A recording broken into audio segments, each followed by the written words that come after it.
Hello and welcome back to my studio. It's Lois here from Lois and Morgana Davidson Art, and you're joining me again while I'm doing some more experimentation, trying out some sort of ideas that I've had to see whether or not they work. And today's idea is this sort of limited palette, quite sort of subdued and tranquil mountain and loch scene or lake from Scotland. As always, with these sorts of experiments, I'm not looking for a finished painting. I'm looking just to try out ideas to see if the ideas that I've got will work and to work out what's not working so that the next time I paint, I can take those ideas forward and progress with this idea and get it looking a little bit closer to the way it looks in my mind on the paper. So for today's scene, I've looked at a few scenes similar to this in royalty-free photographs on Pixabay, and then I'm going to sort of put them together and try and get something that kind of works on the page. The first thing I always do is to do a very loose, rough sketch of the position of all the elements in my painting, and this will act as a road map when I come to paint. I'm using Saunders Waterford cold press watercolour paper. It's taped to my board with ordinary decorator's masking tape, and my board will be at an angle of about 20 to 30 degrees so that gravity will help with the painting. I'm going to start off by painting the sky wet in wet, so I'm wetting the sky all over, and I shall paint through the mountains as the mountains are going to be darker than the sky. This is Payne's Grey, and I'll bring it down as a graduated wash. I'm getting lighter towards the horizon line and then add in some blue for my water. After that, I'll begin to build up my beach and to drop in some tone into the distant mountains, just to start the scene off, keeping things all nice and softly diffused. So my limited palette today is Payne's Grey, Raw Sienna, Raw Umber, Ultramarine Blue, and I may or may not use some burnt sienna. I've sped the footage up slightly as when I'm experimenting there's quite a lot of sort of back and forth thinking, stopping and starting, and that's what it's all about, trying to sort of feel my way into something new.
So that's the first washes, all nicely diffusing, wet in wet on the page.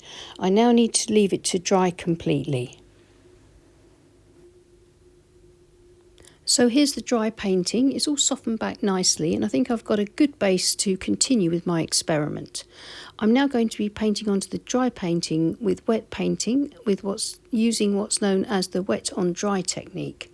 I've mixed up a grey, a sort of mid-value grey, and I'm going to put in some of these slightly nearer distant mountains, and I shall sort of lift out a little of that colour and then paint in some even paler mountains stretching back into the distance. And then I'll mix some really dark paint with Payne's Grey, raw umber and my ultramarine blue, and paint in the trees on the mid-ground bank, because that's going to be my focal point. Then I'll just work on the scene, sort of trying to balance things up as I go, feeling my way into this painting, really, sort of just hopefully bringing it together in a way that kind of more or less works overall, even if it'll need a little bit of tweaking and refining the next time I try this scene.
Now I'm using my 3/4 inch flat brush, using the corner of the brush and the tips to put in some firmer rock shapes onto the beach, over and around the wet in wet work that I did in the first part of the painting.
I decided to remove the tape at this stage just so I could sort of get a good look at it.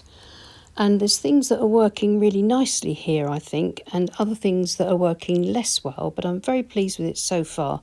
Maybe just a few little tweaks to the beach here and there.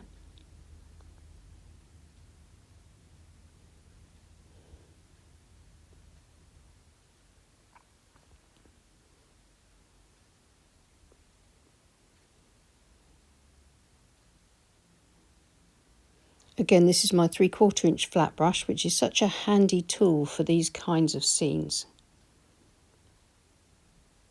Then maybe just a few adjustments to the wet sand and to the water's edge.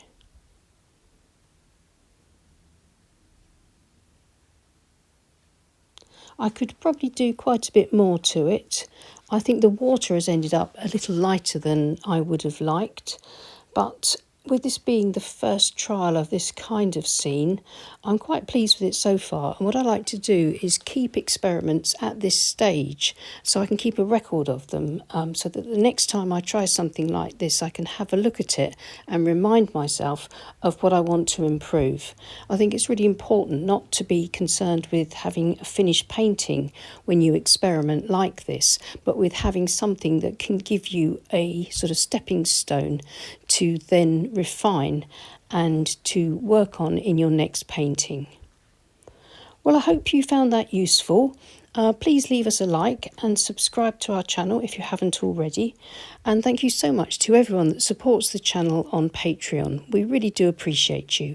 If you'd like to support the channel, then please follow the links below or click on the super chat. Many thanks again. I'll see you again soon. Take care and happy painting. Bye.